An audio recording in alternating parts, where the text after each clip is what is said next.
अस्सलाम वालेकुम। प्रोग्राम 10 में खुश आमदीद। मैं हूं इमरान सुल्तान। मोर लाइकली खबरें आ रही हैं कि 28 जनवरी 2024 जो है वो इंतखाबात की तारीख होगी। ये बात चंद ही दिनों में बिल्कुल वाज़ेह हो जाएगी और ज़ाहिर है कि इलेक्शन जब भी होंगे उसके लिए अब ग्राउंड बनना शुरू हो चुका है। पाकिस्तान में सियासी जमातें जो हैं वो सफ़बंदियाँ करना उन्होंने शुरू कर दी हैं और अब पंजाब की सियासत इंतहाई अहमियत की हामिल होगी। जिसके पास पंजाब होगा उसके पास वफाक होगा। और जिस तरीके से मियाँ साहब पाकिस्तान वापस आए और आने के बाद बज़ाहिर ऐसा लगा कि उनको जो है वो बड़ा वार्म वेलकम भी हुआ उनका। और पीपल्स पार्टी ये कह रही है कि निगरान हुकूमत उनकी सहूलतकारी कर रही है। ऐसे में मियाँ साहब के लिए भी पंजाब जो है वो खुला मैदान नहीं छोड़ा जाएगा। वहाँ पर जो है पाकिस्तान तहरीक इंसाफ जो है उसके लिए भी बातें की जा रही हैं और ख़ुद पाकिस्तान पीपल्स पार्टी बड़ी वकालत कर रही है। और साथ ही साथ मौलाना फजलुर रहमान जो है वो भी वकालत कर रहे हैं कि जनाब पाकिस्तान तहरीक इंसाफ को भी इलेक्शन में पूरा भरपूर मौका दिया जाए। यकीनी तौर से ये कोशिश होगी कि मियाँ साहब का रास्ता 2/3 अक्सरियत का ख्वाब इस वक्त लेकर उनको पूरा शर्मिंदा ताबीर ना होने। पंजाब की सियासत जो है वो बहुत अहम है और इसी सियासत के ऊपर बात करने के लिए राना एहसान अफजल साहब इस वक्त हमारे साथ मौजूद हैं। आप तर्जुमानी करेंगे मुस्लिम लीग नून की। बहुत शुक्रिया सर आपके वक्त का। सबसे पहले ये बताइए कि क्या माहौल बनता नज़र आ रहा है इस वक्त, क्योंकि पंजाब में बड़ा घमसान करण होगा। वहाँ पर तहरीक लब्बैक पाकिस्तान जो है वो भी फुल स्विंग में होगी और साथ साथ इस्तेहकाम पाकिस्तान पार्टी भी मौजूद है, तो आपके लिए खुला मैदान नहीं होगा। बिस्मिल्लाहिर्रहमानिर्रहीम। देखिए, मियाँ नवाज शरीफ की जब से वापसी हुई है और ख़ास करके जब एक कामयाब तरीन जलसा 21 अक्टूबर को हुआ तो उससे एक नया वलवला, एक नया जोश जो है हमारी पार्टी के अंदर, पार्टी वर्कर्स के अंदर पाया जाता है। और हम बड़े कॉन्फिडेंट हैं कि मियाँ साहब अभी तो इलेक्शन की कैंपेन वो बाकायदा तौर पे लॉन्च करेंगे और हर डिवीजन, हर डिस्ट्रिक्ट में इंशाल्लाह वो जलसा करेंगे। तो उससे बड़ी मुतहरिक होगी। और हम समझते हैं कि इस वक्त PMLN जो है वो मकबूल तरीन जमात है। मियाँ नवाज शरीफ मकबूल तरीन लीडर हैं। उनकी जो तकरीर है, तकरीबन 80% शिरका जिन्होंने उनकी तकरीर सुनी, जो कि 40 मिलियन के करीब है, उनमें उन्होंने पसंद की वो तकरीर और अच्छे उसके सर्वे भी हुए। तकरीर से पहले की जो गैलप सर्वे वो तो कुछ और कह रहे थे राना साहब। देखिए, तकरीर के बाद भी गैलप सर्वे हुए हैं जो कि बड़े पॉजिटिव हैं। मियाँ साहब जो हैं वो मकबूल तरीन लीडर हैं इस वक्त पाकिस्तान के, 3 दफा वजीर आजम बन चुके हैं। तो हम समझते हैं कि ये बिल्कुल, जहां बाकी जमातों ने भी अपना जो है वो पूरा दमखम लगाना है और काविश करनी है, लेकिन PMLN में समझता हूँ एक एडवांटेज में होगी मियाँ साहब के आने से। और पंजाब वैसे ही हमारा स्ट्रॉन्ग होल्ड है, तो हम तो बहुत कॉन्फिडेंट हैं कि हम 2/3 अक्सरियत से पंजाब को में हुकूमत बनाएंगे और वफाक में भी इंशाल्लाह हुकूमत नहीं। कैसे बनाएंगे, क्या नैरेटिव क्या होगा? पिछले 16 महीने की जो कारकर्दगी है मुस्लिम लीग नून, ये जो आपकी एक पूरी इत्तेहादी हुकूमत थी हेडेड बाय मियाँ शहबाज शरीफ, आप समझते हैं कि उसके ऊपर वोट मिलेगा? देखें, अभी जो मौजूदा केयर टेकर सेटअप के निज़ाम में जो बेहतरी नजर आई है मीशत के अंदर, जिसमें रुपया मुस्तहकम हुआ है और अब पेट्रोलियम प्राइसेस भी कम हो रही हैं और थोड़ा उम्मीद इस चीज पे है कि इसका असर जो है महंगाई पे भी पड़ेगा। ये सिर्फ तभी मुमकिन हुआ है कि जब हमने जिम्मेदाराना फैसले करके हम छोड़ के गए हैं हुकूमत। मिसाल के तौर पे, एक तो IMF का मुआहदा इंटैक्ट था। हुकूमत जाते हुए वक्त तक हम लोग बिजली महंगी करके गए, पेट्रोल महंगा करके गए। ये अनपॉपुलर फैसले हैं, कोई जाती हुई हुकूमत ये फैसले नहीं करती, लेकिन क्योंकि हमने ये जिम्मेदारी का नहीं, लेकिन चारा भी तो नहीं था ना कुछ। आप IMF प्रोग्राम के अंदर थे, आप कैसे हातिम ताई की कब्र पे लात मार सकते थे सर? वो तो IMF खड़ा था वहां पर।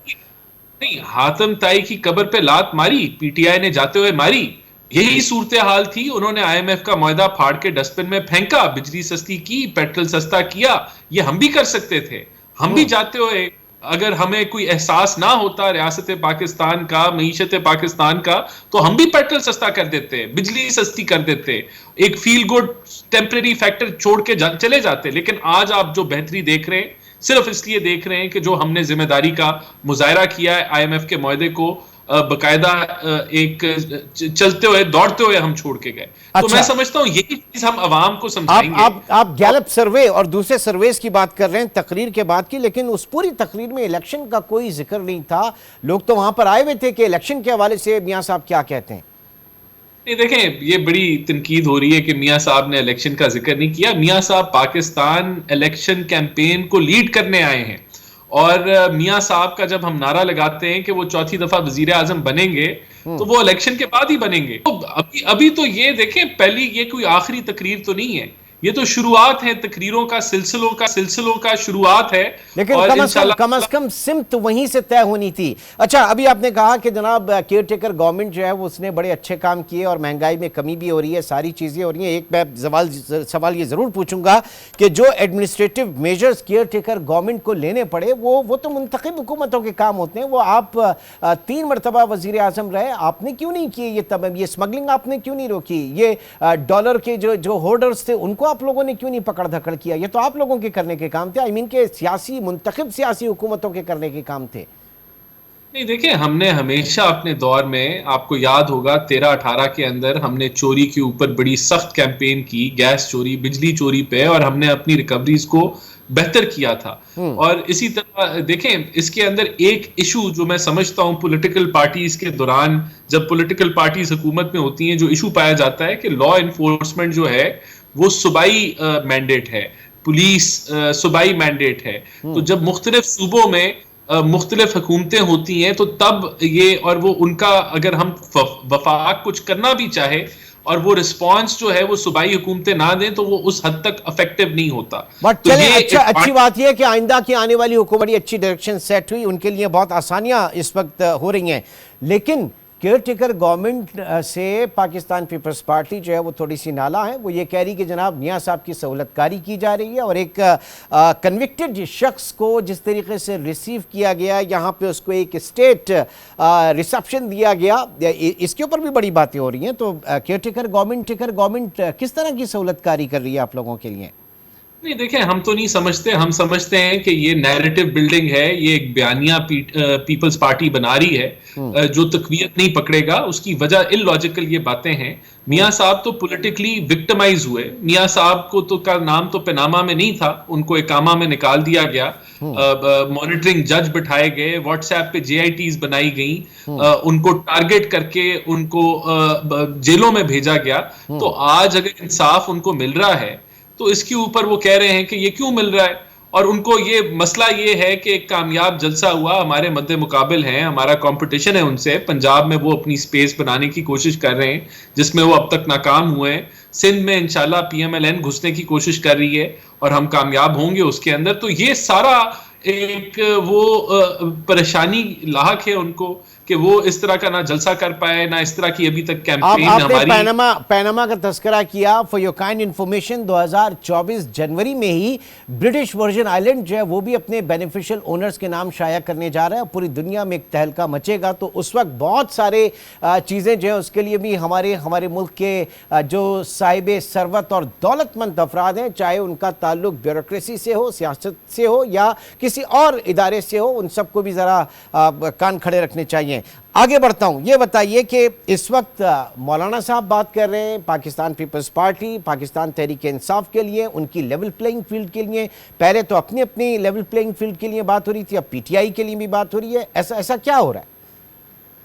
देखिए, हर जमात अपनी पॉलिटिकल स्ट्रेटजी बना रही है इलेक्शंस में जाने के लिए, और अभी मियां नवाज शरीफ आए हैं, वो भी दीगर लीडरशिप मुख्तलिफ जो जमातों की है उनसे मुलाकातें करेंगे इलेक्शन से पहले। बिल्कुल डेफिनेटली हम समझते हैं कि ये जो एक तासुर बनाने की बड़ी मेहनत की जा रही है पीपल्स पार्टी की तरफ से कि कोई सहूलतकारी है, इसको भी हम ख़त्म करने की कोशिश करेंगे कि हमें कोई बेनिफिट तो कोई भी नहीं मिल रहा, ना हमें चाहिए। हम तो खुद इस चीज़ की डिमांड करते हैं कि लेवल प्लेइंग फील्ड सबको मिले, फ्री फेयर ट्रांसपेरेंट इलेक्शन हो, तभी फायदा होगा इस पूरी एक्सरसाइज का। यानी मैं ये समझूं कि आप कह रहे हैं कि पाकिस्तान तहरीक इंसाफ को भी फुल मार्जिन मिलना चाहिए, पाकिस्तान फिर तहरीक लब्बैक को भी, और फिर एक घमसान का रंग हो, तभी मजा आएगा इलेक्शन में।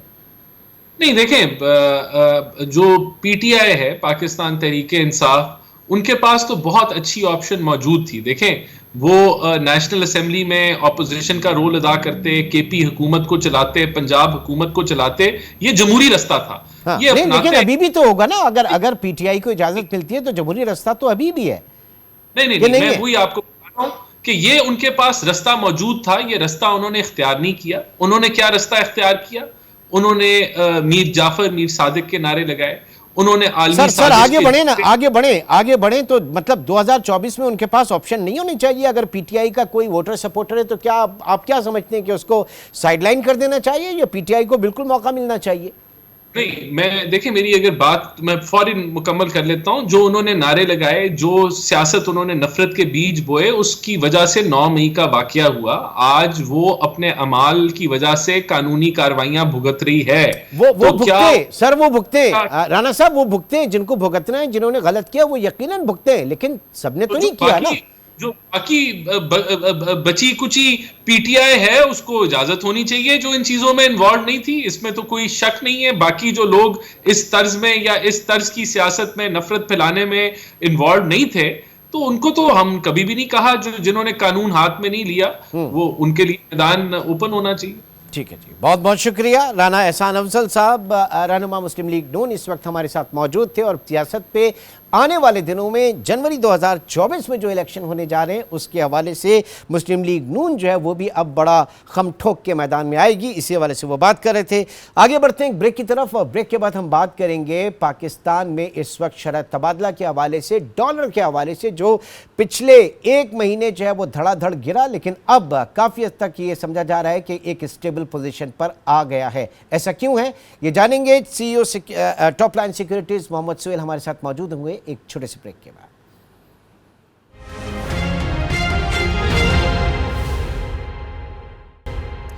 वेलकम बैक, और अब बात करेंगे पाकिस्तान के मौशी सूरत हाल की, और डिस्कस करेंगे हम इस वक्त डॉलर रुपये पैरिटी को, रुपए को और डॉलर के तनाजुर में, जिसमें कहा यह जा रहा था, बड़ी स्पेकुलेशन थी कि 250 रुपए तक डॉलर गिर सकता है, लेकिन उसके बाद हमने देखा कि ये 280-85 के बैंड में इस वक्त आके रुकी हुई है। बहरहाल इसको सही तौर पे तो कोई भी प्रिडिक्ट नहीं कर सकता, लेकिन वो क्या अवामिल है जिनके ऊपर शरह तबादला या एक्सचेंज रेट जो है उसका इन्हिसार होता है, क्योंकि अब तक जो सूरत हाल हमने देखी वो एडमिनिस्ट्रेटिव मेजर से इसको कंट्रोल करने के लिए कोशिश की गई और काफ़ी उसमें कामयाबी भी हुई। मोहम्मद सुहेल साहब सीईओ हैं टॉप लाइन सिक्योरिटीज़ के, इस वक्त हमारे साथ मौजूद हैं। सुहेल साहब, बहुत शुक्रिया आपके वक्त का।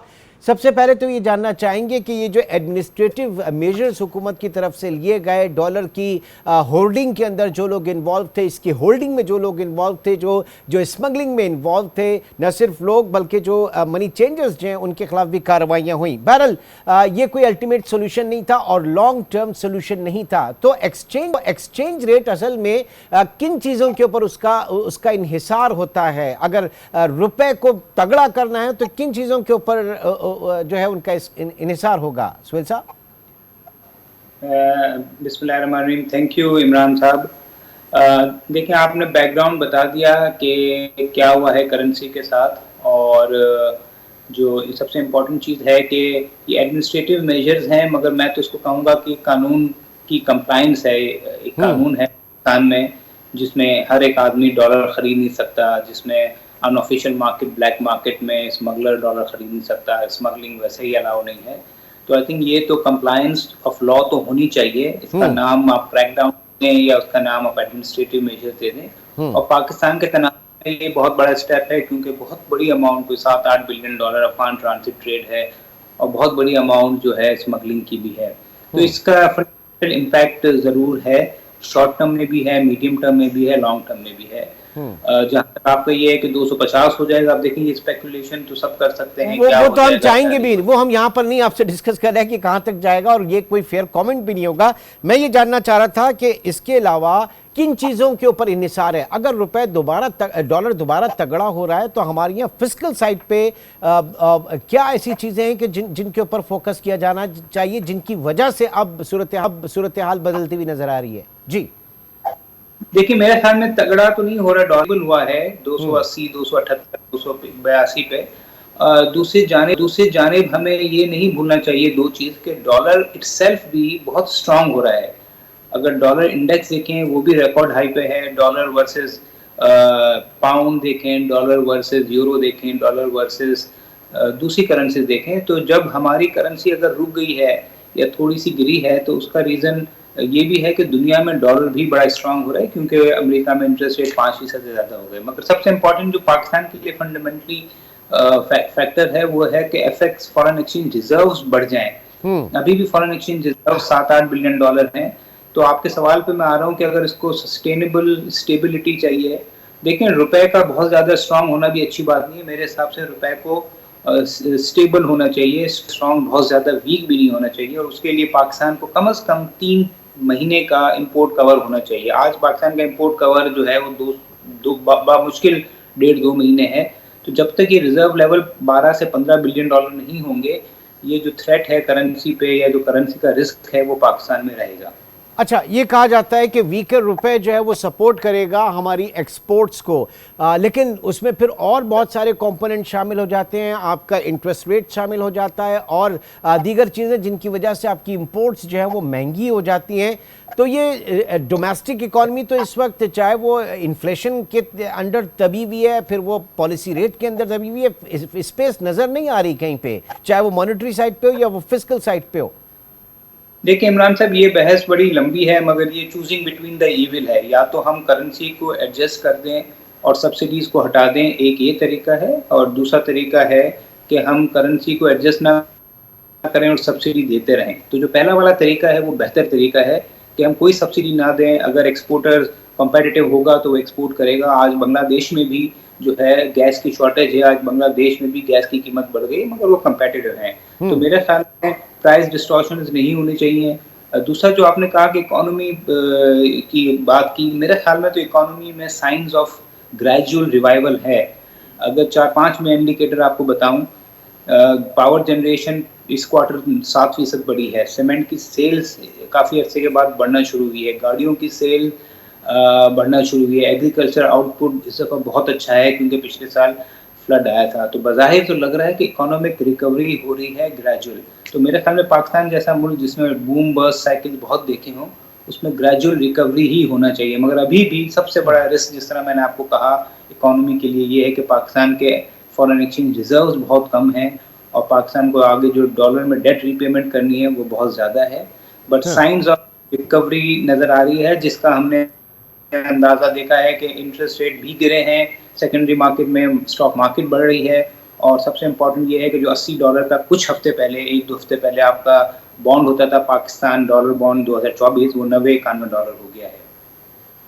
तो ये इंडिकेशन है आगे थोड़ी मॉनेटरी ईज की इंडिकेशंस हैं। फिर मैं इसकी तो नहीं कहूँगा, मुझे लगता है स्टेबिलिटी की है। अगले 2-3 महीने तक शायद इंटरेस्ट रेट जो है वो स्टेबल रहें, और अगर इन्फ्लेशन की एक्सपेक्टेशन कम होंगी, करेंसी स्टेबल रहेगी, तो हो सकता है 2-3 महीने के बाद शायद हम ईज देखें। बाज़ाहिर लग रहा है कि 2-3 माह तो शायद इंटरेस्ट रेट जो है, पॉलिसी रेट इसी लेवल पर रहे। अलबत्ता जो सेकेंडरी मार्केट में रेट्स हैं वो गिरावट का शिकार हैं, क्योंकि सेकेंडरी मार्केट जो है वो काफ़ी लॉन्ग टर्म देखती है। ठीक, एक लॉन्ग टर्म प्लान के लिए सुहेल साहब, ये जब हम बात करते हैं 6% इकोनॉमिक ग्रोथ, 7%, तो ये सबसे पहले ये डैमेजिंग नहीं है, क्योंकि जब भी हम ग्रोथ नंबर बढ़ाते हैं अपना और उसके बाद हम देखते हैं कि हमारी इंपोर्ट्स जो हैं वो खुल जाती हैं, बैलेंस ऑफ पेमेंट का क्राइसिस एक खड़ा हो जाता है पाकिस्तान में, फिर अल्टीमेटली एक पूरा विशेष साइकिल आ जाता है। क्या ऐसा नहीं हो सकता कि 2-2.5-3% की एक मॉडरेट ग्रोथ है और उसी को हम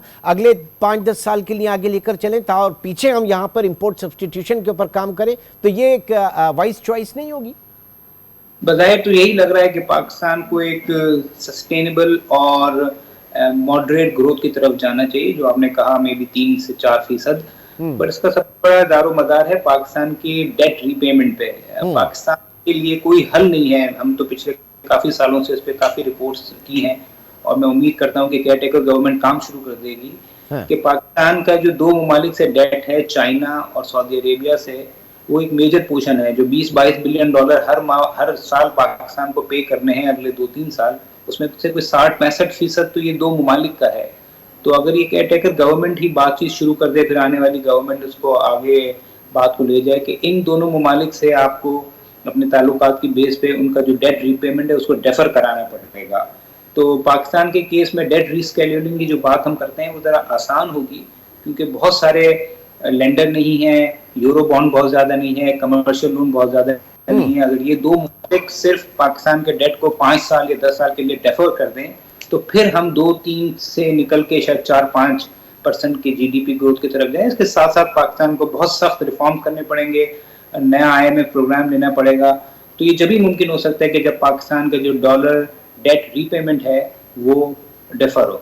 ठीक है, बहुत बहुत शुक्रिया मोहम्मद सुहेल साहब, CEO टॉप लाइन सिक्योरिटीज इस वक्त हमारे साथ, और बात कर रहे थे कि किस तरीके से पाकिस्तान की इकॉनमी को एक सही डायरेक्शन मिल सकती है। एक स्टेबिलिटी जो है वो इंतहाई ज़रूरी है, इस्तेहकाम जो है इंतहाई ज़रूरी है, और इस्तेहकाम के साथ एक मॉडरेट ग्रोथ को हमें आगे लेके चलना होगा, ताकि और उसके साथ साथ फिस्कल डिसिप्लिन लेकर आना होगा अपनी मईशत के हवाले से। एक छोटे से ब्रेक की कॉल है, ब्रेक के बाद प्रोग्राम को मजीद आगे बढ़ाएंगे।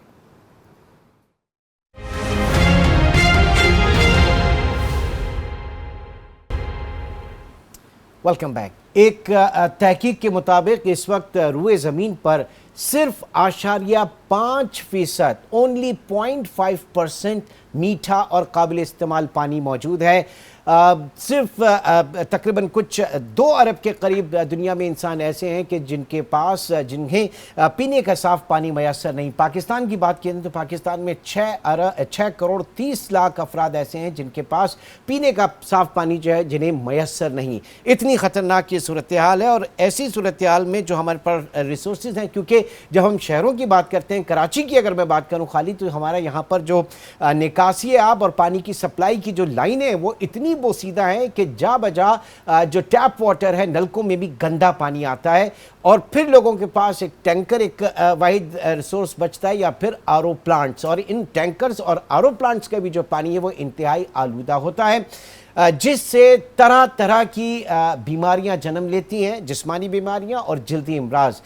सिचुएशन कितनी संगीन है ये जानने के लिए एक माहिर डर्मेटोलॉजिस्ट डॉक्टर काशिफ अहमद मलिक साहब इस वक्त कराची स्टूडियो में हमारे साथ मौजूद हैं। डॉक्टर साहब, बहुत शुक्रिया आपके वक्त का। Thank you very much for inviting. बहुत बहुत शुक्रिया। सबसे पहले तो ये बताइए, आप मुत्तफिक हैं मेरी बात से? ऑफ कोर्स, और ये तो हम डेली अपनी प्रैक्टिस में देखते हैं। हमारे पास पेशेंट्स आते हैं, स्पेशली कराची की जहाँ बात करें तो इतना आलूदा पानी आ रहा है। पानी, सबसे बुरी बात ये है अफसोस के साथ कि अच्छी अच्छी जगहों पे पानी जो है दैट इज़ बोरिंग वाटर इंतहाई गंदा है। मैं तो पेशेंट्स को सबसे पहले कहता हूँ कि बाल्टी में पानी निकालें, उसे फिटकरी डाल दिया करें ताकि कुछ बेहतरी आ जाए। उसकी वजह से आप यकीन जाने हमारे पास इतने हेयर प्रॉब्लम्स आते हैं। हारिश एक बहुत बड़ा प्रॉब्लम है, स्केबीज़ है, फंगल इन्फेक्शन है, एक्जिमा ये आ रहा है। फिर चूँकि लोग वही अक्सर हर कोई बॉयल नहीं कर सकता, हर कोई अगर पी लें गैस्ट्रोएंटराइटिस आ रहा है। हमारे पास एक गंदे पानी से जो खाने बन रहे हैं या आइसक्रीम्स बनी है, टाइफॉइड उससे आ रहा है, वायरल फीवर्स हो रहे हैं। तो बड़े मसले हैं ये, और ये इतना कॉमन है, और बहुत अफसोस होता है कि लोगों को टैंकर का या RO प्लांट का वो करना पड़ता है। मैं उनसे तो RO प्लांट रह जाता है ना, सिंपल एक RO प्लांट रह जाता है, उसमें क्या करें बताएं? उसमें भी आपको मैं उनसे रिक्वेस्ट करूंगा कि आपका प्रोग्राम इतना पॉपुलर है, इतना अच्छा है कि प्लीज़ आप लोग भी काफ़ी ईमानदारी से अपना काम करें, क्योंकि अगर आप सही तरीके से करेंगे that is the only solution. Tanker का पानी भी आलूदा है। नहीं, ये तो आप बात कर रहे हैं वो जो RO प्लांट्स ओनर्स है ना। Yes, of course. अब अगर फर्ज करें मेरे घर में RO प्लांट है, उसकी सप्लाई है, आती है, मैं बॉटल्स लेता हूं, तो मुझे क्या करना चाहिए? उस पानी को इस्तेमाल करना चाहिए? देखिए, मेरे ख्याल से अगर आप उसको थोड़ा सा प्योरीफाई फर्दर कैसे कर सकते हैं? आई थिंक वही बॉईल करना, that is the only way eventually. Because देखिए, सबसे इंपॉर्टेंट चीज़ हमें चले नहाने के लिए हमें आपको फिटकरी बता दिया है। बॉयल अगर आप कर दें उसको भी, to be on the safer side, तो इट्स बेटर। RO प्लांट का पानी फिर भी बेहतर है, लेकिन अगेन उसमें भी आलूदगी आ रही है। लेकिन प्रॉब्लम अब सबसे बड़ी जो हमारे पास आ रही है, क्या हम इम्यून नहीं हो जाते? बहुत सारी जगहों पे तो हम इम्यून भी हो जाते हैं ना। ये तो मैं आपको बता रहा हूँ, इम्यून हो रहे हैं, लेकिन उससे हमारा जो एक कॉम्प्लेक्शन है, हमारी स्किन का जो टेक्सचर है वो ख़राब हो रहा है।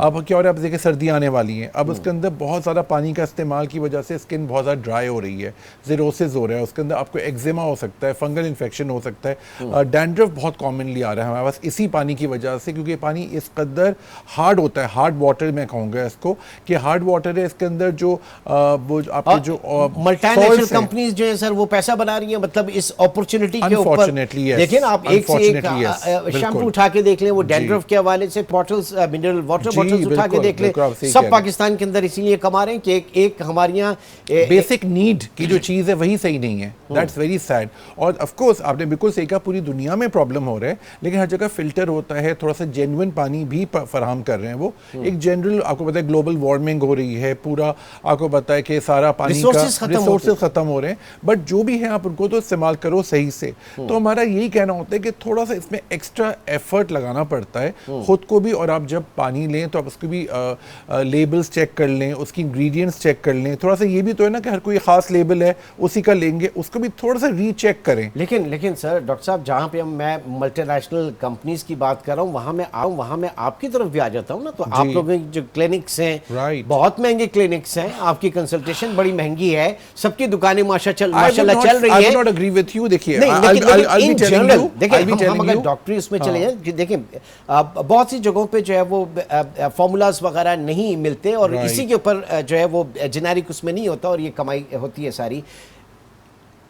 अवाम के लिए शऊर आगाही ये भी तो बहुत ज़रूरी है। अवेयरनेस के लिए मैं खुद भी बहुत सारे प्रोग्राम्स करता हूँ। मैं तो आपको आपके इसके थ्रू कह रहा हूँ, if I come on TV that doesn't mean I am a very expensive doctor. आप प्लीज़ मेरी क्लिनिक पर आइए, आपको डिस्काउंट चाहिए आपको वो भी कर देंगे, अगर आप डिस्काउंट भी मुत्तफिक नहीं तो फ्री में देख लेंगे, but please come to the clinic. देखिए बात ये होती है, हमारे यहाँ आजकल हर कोई चाह रहा है झटपट काम हो जाए, वीडियो कंसल्टेशन पे अगर वो है वो प्रोफेशनल वो मैं करता हूँ, लेकिन कोई तस्वीरें भेज के आप वो मंगाना चाहें that is very difficult for us unless I see in real. अच्छा, आप कराची से बाहर हैं, आपको इकोनॉमी का पता है, लोगों की माशी हालात का पता है, ऐसे में किस लेवल पे आप समझते हैं कि ये बैक बर्नर पे या हमारी तरजीहात में ये चीज़ें शामिल नहीं है? क्योंकि इस वक्त जो बुनियादी ज़रूरियात है, अगर किसी को हॉस्पिटलाइजेशन है, दवा का खर्चा, ये सारी चीज़ें तो कॉस्मेटिक और इसकी तरफ तो हम बहुत हमारी प्रायोरिटी। देखिए मेरे पास जो सबसे I am a dermatologist, I am skin hair and nail consultant. सबसे पहले जो प्रॉब्लम आता है खारिश का आता है, वो बहुत तकलीफदेह चीज़ है, इट इज़ रियली बैड और पूरी फैमिली में आ सकती है। और बेसिक वजह देखा जाए तो गंदा पानी है, गंदा पानी की वजह से है। आपका जो घर में पानी आ रहा है, नहाने का पानी है वो साफ नहीं है, आपको फंगल इन्फेक्शन हो गया, फंगल इन्फेक्शन पूरे घर में फैल गया, स्केबीज हो गई है। तो सबसे पहले तो पानी को हमें टेक करना है। और मुझे बड़ा अफसोस होता है कि हमारे मदरसे साफ नहीं रखते अपनी जगहों को, मदरसे से इतने पेशेंट्स आते हैं, इतने बच्चे आते हैं। ये मैं चाहूंगा कि जरा थोड़ा सा आप इसको और बहुत अफसोस होता है। आप यकीन में कोई बच्चा आता है और वो उसको स्केबीज होता है, मेरा पहला सवाल होता है कि आप मदरसे में पढ़ते हैं, और 99% यस कहते हैं। अब madrasa should be the cleanest place. आप देखें ना, एक आप इतने नेक काम कर रहे हैं, आपको वहाँ पे क्लीन वाटर फराहम करना चाहिए, क्लीन वाटर लाना चाहिए। उसमें पूरे उसमें फंगस फैला हुआ है, पूरे उसमें स्केबीज फैला हुआ है, एक्जिमा फैला हुआ है। जो वाटर कूलर नॉर्मली हमने प्रैक्टिस किया, देखा है कि वाटर कूलर ठंडा पानी जरूर होता है लेकिन वो क्लीन नहीं होता उस तरह। एग्जैक्टली। फिर बच्चे गैस्ट्रोएंटेराइटिस के साथ आजकल वायरल इन्फेक्शन बहुत आ रहा है इस पानी की वजह से, बिकॉज लोग कंटेमिनेटेड वाटर पी रहे हैं, कंटेमिनेटेड। अब नहाना भी है, हर चीज़ करनी है, तो आप वो कहीं ना कहीं उसके अंदर थोड़ा सा तो आप जो मैं आपके एडमिनिस्ट्रेशन से, स्पेशली जो मदरसों के हैं या स्कूल्स के हैं, कॉलेजेस के, प्लीज पे एक्स्ट्रा एफर्ट लगाएं और एक्स्ट्रा केयर करें। तो कोई इसके ऊपर एक सर्वेलेंस का भी तो निजाम होना चाहिए, बिल्कुल होना चाहिए, कॉलेजेस के लेवल पे, मदरसों के लेवल्स के ऊपर कोई मॉनिटरिंग भी नहीं चाहिए, होनी चाहिए, और इसको करना चाहिए। और इसमें एडमिनिस्ट्रेशन का बहुत बड़ा हाथ है कि वो उसको एडमिनिस्ट्रेशन जो भी जिस भी जगह की एडमिनिस्ट्रेशन है, they should be very particular because it's the root evils. अगर आप देखिए पानी, गंदा पानी is the root of all evils, in the sense कि आपकी तबीयतें ख़राब हो रही हैं, आपको गैस्ट्रोएंटेराइटिस हो रहा है, टाइफाइड भी हो रहा है, आपको कॉलरा भी हो रहा है, आपको वायरल इन्फेक्शंस भी हो रहे हैं, वायरल फीवर भी हो रहा है। तो एक छोटी यानी कहते हैं कि हर 5 में से 4 बीमारियां जो हैं वो पानी के उससे जुड़ी हुई हैं। Very true. और वो भी पानी वो वाला जो कि गंदा होता है। अब देखिए अभी सर्दियां आ रही हैं, अब आप देखिए पानी का ये होगा कि पानी को इस्तेमाल कम हो जाता है, लोगों को दूसरे मसले शुरू हो जाते हैं। हालांकि सर्दियों में ज़्यादा वाटर इनटेक होना चाहिए, बिल्कुल होना चाहिए। और वो लेकिन प्रॉब्लम ये होता है कि लोग ट्रस्ट नहीं करते, लोग ठीक तरह से इसको यूज़ नहीं करते पानी का। तो मैं ये कहता हूँ स्पेशली ड्रिंकिंग वाटर, अभी सर्दियाँ आने वाली हैं इंशाल्लाह, तो उसके अंदर आप सुबह से एक बॉटल ले लीजिए, पीते रहिए, ज़बरदस्ती पीजिए, बिकॉज आपको कम से कम 12 से 15 ग्लास पानी पीना है। उसकी वजह से आप ये ज़रूर कोशिश करें कि आपकी उससे तबीयत ठीक रह रही है। आप अगर घर पर रहें तो बॉयल कर दीजिए, नहाने का पानी है तो उसमें फिटकरी डाल दीजिए, बट येस आपको एक्स्ट्रा एफर्ट करनी है। पानी को आप सिर्फ जो भी पानी आ रहा है उसको आप यूज़ नहीं करें, because that is very important कि आप एज एन इंडिविजुअल बिल्कुल आपके शो के थ्रू मुझे खुशी भी हो रही है कि I am here with you, कि हम एजुकेट कर रहे हैं आम आवाम को, हर इंसान को इंडिविजुअली बता रहे हैं कि आप अपने तौर से क्या कर सकते हैं। हम बार बार हर चीज़ पे हम दूसरे लोगों पे इल्ज़ाम नहीं लगाएंगे, हम खुद अपने तौर से भी करेंगे तो इससे काफ़ी फर्क यानी सर वो सही है ना, कहा जाता है कि परहेज इलाज से कहीं बेहतर है। Precaution is better than cure any time. तो नाज़रीन, इसी के ऊपर प्रोग्राम को मैं आज से इजाज़त चाहूँगा। और बात सारी ये है कि ये वो सारी चीज़ें हैं जिन्हें हमने अपने घर पे, अपने बच्चों के लिए, अपने आप के लिए जो है वो करना है। ठीक है, जो रियासत की जिम्मेदारी है, जो इंतज़ामिया की जिम्मेदारी है, वो बाद में, पहले तो हमें अपने घर से इन चीज़ों को देखना है। बहुत बहुत शुक्रिया काशिफ अहमद मलिक साहब, डॉक्टर काशिफ, बहुत शुक्रिया। इंशाल्लाह आपसे फिर मुलाकात होगी। अपना बहुत ख्याल रखिएगा। अल्लाह हाफिज़।